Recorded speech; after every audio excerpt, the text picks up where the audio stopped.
Hello everyone, Derek Stam Toys, and we are back with another action figure review. Unlike the last one, this is just a singular action figure review as we've got the Elite Legends Series 29 Rob Van Dam. And I, of course, am super ecstatic to get this action figure out of its plastic prison, as it is my GOAT, Mr. One of a Kind himself.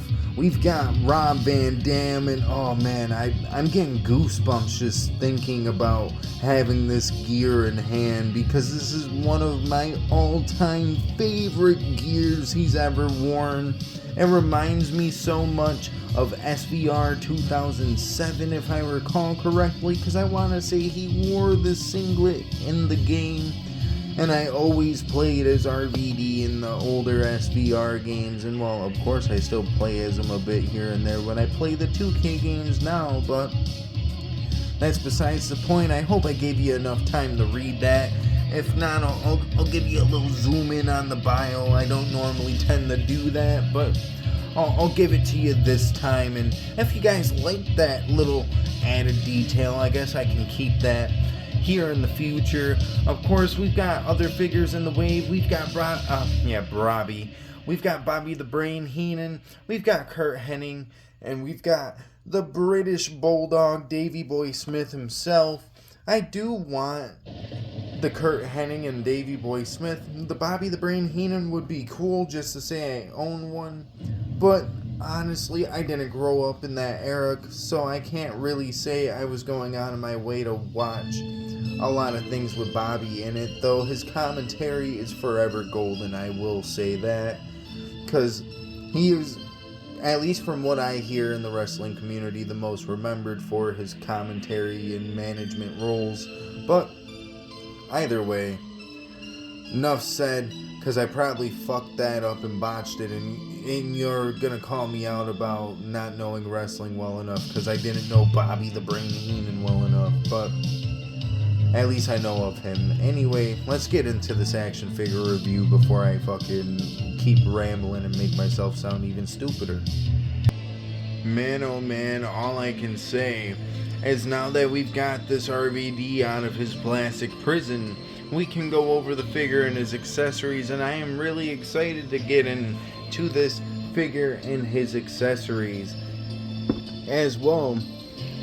First things first, I guess we can mention on how he does come with an interchangeable ponytail. If you pop this one out and pop this one in, it'll make him look like he's ascending out of the air, I guess you could say. He's hitting his 5-star frog splash. That's what that ponytail is meant for. It's like the Ultimate Edition, where instead of giving him 3 head scans with 3 different ponytails or whatever, they gave us interchangeable ponytails. I don't hate on it. I really don't.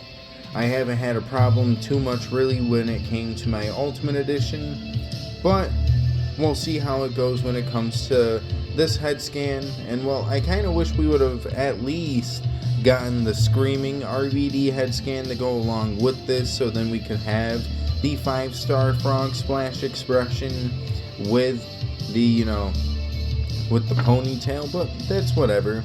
He does come with 2 different sets of interchangeable hands as well. He's got 1 weapon holding hand and technically 1 thumb hand plugged into the figure out of the packaging. I did swap them though, so we've got his RVD thumb hands out, and we can show those off.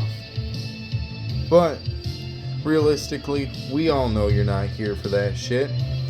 We know you're here for this unique, one-of-a-kind, first time in the line, Mr. Money in the Bank briefcase that was customized uniquely for RVD with all the blue.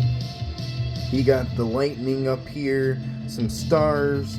You've got the yin and yang in the background, RVD here. You've got Mr. Money in the Bank essentially written in RVD font with a bunch of money symbols in the background. Of course, the case does open. Of course, the case is the smaller variation as well, which makes this honestly a pretty damn good briefcase in my opinion. I don't think it was bigger than a standard briefcase. It might have been a little bit larger. I don't know exactly though. I'm not complaining either. If anything, my only complaint with this figure is the one leg, as it moves super stiff. Thank God I'm gonna have to give him some hot water treatment anyways to replace these big bulky nasty looking knee pads anyway. But that's really my only gripe, other than I want to say if I remember correctly, there was a logo here on this part of the singlet and they just don't have it. So other than that, really solid, as we've got a reuse head scan, but it's repainted. It's got a more appropriate like 5 o'clock shadow on here. The beard looks nice. Well, what beard is there technically? 5 o'clock shadow beard looks nice. The hair looks nice. The singlet is looking pretty damn spiffy in all of its glory. You've got the dragon with the yin and yang symbol for an eye. You've got the fucking spikes going up here. You've got one of a kind written here on the back of the singlet with all the different unique designs and stuff like that. Man, this is crazy. This is ridiculous, and I absolutely love this shit. I really do. This is probably one of the things that makes me such an RVD fan the most. It's just the fact that his singlets were just always crazy. We've got the big bulky knee pads as already mentioned. We've got Van Damme written down the kick pads, which these are the newer kick pad mold. These are not new to Van Damme though, as the From the Vault RVD did get the same kick pad treatment. Though if you didn't get that RVD, you may not know, as I want to say there was a IG reviewer who was reviewing this figure, and he said this was the first time RVD got these kick pads. No, it is not. It is more or less just the first time we're seeing it in one of the regular waves. It's not an exclusive RVD exclusive to Ringside Collectibles, where if you use MD Toys to save 10% on your next order, because I don't have one. Anyway, that wasn't meant to sound so pissy either, honestly, Ringside, come on, Ringside, just give me a fucking discount code. I'll stop cursing if I have to. Just give me a discount code. Either way, what it really means at the end of the day, though, this RVD is really solid, and as far as posability goes, it is still really solid in that department too, as well. Of course, the arms do move the way they're supposed to. You've got the shoulder articulation, upper bicep movement, you've got double jointed elbows, you've got wrist articulation as far as bendability and swivel goes. The ponytail technically articulates, so you can count that as a point of articulation here. You've got ab crunch, waist articulation, upper thigh cut. If I could get it to work here, it finally budged. It's hard to see it on there though, but you can kind of see it. I'll use this leg as the kick forward example, because this one does not want to give me as much trouble, as it can also do the splits. You've got double jointed knees that are pin included. The pin is in there, so it'll be easy to swap these big ugly bulky knee pads out. And of course, you've got kick pad articulation, ankle articulation, and all that good jazz. Just all the good standard articulation of a Mattel Elite figure, as it should be. And well, realistically, we don't have all that much to pose around with here, as we've got that bum ass leg. So why don't we just get them up in a nice simplistic little pose, and we can rank them on a scale of 1 through 10. Well, alright, you guys, we've got the RVD here in a nice little simplistic pose. He's holding his briefcase, he's posing for the Rob Van Dam taunt. And well, all I can really say at the end of the day, I do really love this figure. I love everything about it, except for the small little missing detail on the back of the singlet. And, you know, the big ass bulky knee pads, the leg issue, that's fixable, though it's still a problem as well. And it'll all add up in total when it comes down to it at the end of the day. Because, you know, at the end of the day, it shouldn't be a thing where fucking RVD singlets are missing decals here in 2026. Unless it was like a licensing issue, then I guess I understand it. But as far as it comes down to it at the end of the day, this RVD figure is still definitely probably one of the top RVD figures out there that you can get. Honestly, in my opinion, this might at least be number one, if not number two, to the From the Vault ringside exclusive, because that gear is pretty killer in its own right.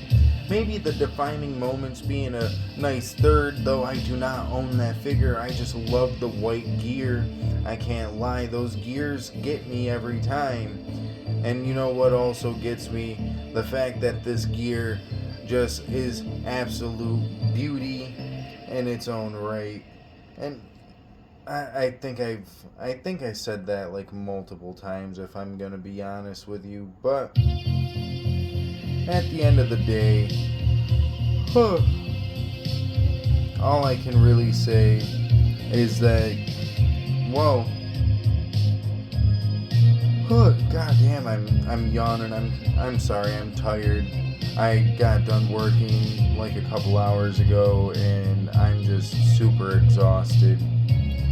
But when it comes down to it at the end of the day, this RVD on a scale of 1 to 10, honestly, I'm going to give this RVD a good solid, I'm giving him a good solid 8.5 out of 10. My only reason why I won't go to the solid 9 is just the fact that, well, the leg issue is definitely a nice, like, little half a point there. The knee pads are definitely a problem in my opinion, especially when you can fix it on the From the Vault, but you can't fix it on any future releases after that. That's just weird to me. I don't think that's how that happened at all, but what do I know, right? What do I know in general is that we gave him a good solid 8 out of 10. And well, with that being said, for the good old Dave Meltzer star scale, the good old 1 to Young Buck match, honestly, I think it only serves him well that we give him the good old solid 4 out of 5 stars for the good old 1 to Young Buck match. And with all that being said, sadly I can't find like a back shot no diddy of the singlet here off the like rip. So sad to say it, but I may not be able to show actual proof that this was a missing logo. Though, actually, you know what? I'm sorry. I'm going to take the music away for a second. I do kind of want to show proof just to make sure that I'm not, like, completely asinine here and just missing out on detail that I just, just completely made up in my head. Because I want to say there was a detail there that I just can't seem to like find, and this cough video is not helping me here. So you know what, my apologies there. Maybe I'll edit this video and cut that part out. I don't know, but at the end of the day, when it comes down to it, my apologies there. But if you guys could feel free to leave a like if you guys did like the video, and all I can really say is thank you guys for staying tuned this long if you have. But if you guys really did like the video, feel free to go check out some of my other content, as I've got a shit ton up out. So, what are you waiting for? Feel free to go check something else out, and if you don't check something else out right away and you're still here, well, feel free to subscribe. After all, it is free to subscribe. We are on the road to 500 subscribers, and we are currently sitting at 489. I don't know why I almost said 849, but maybe I'm just having like a little bit of a fucking dyslexic moment or some shit like that. I really can't explain it. I don't know. I don't know what my brain was on there, but at the end of the day, if you guys did enjoy the video and all that stuff, all I can say is I hope you guys also then proceed to enjoy the rest of your day, the rest of your night, the rest of your evening, whatever the case may be. I don't know, because I am not in your time zone. But if I were, well, would I be enjoying my time? Either way, have a good rest of your day, night, evening, whatever the case may be. I don't know, because I'm not in that time zone, but either way, deuces, ooses, yeet. Alright, not to be that guy, but I pulled up the match itself. As you can see, he was missing that little bit off the back. It really even wasn't all that much to like make that big of a deal out of it. But hey, at least I still mentioned it. Have a good rest of your day, you guys.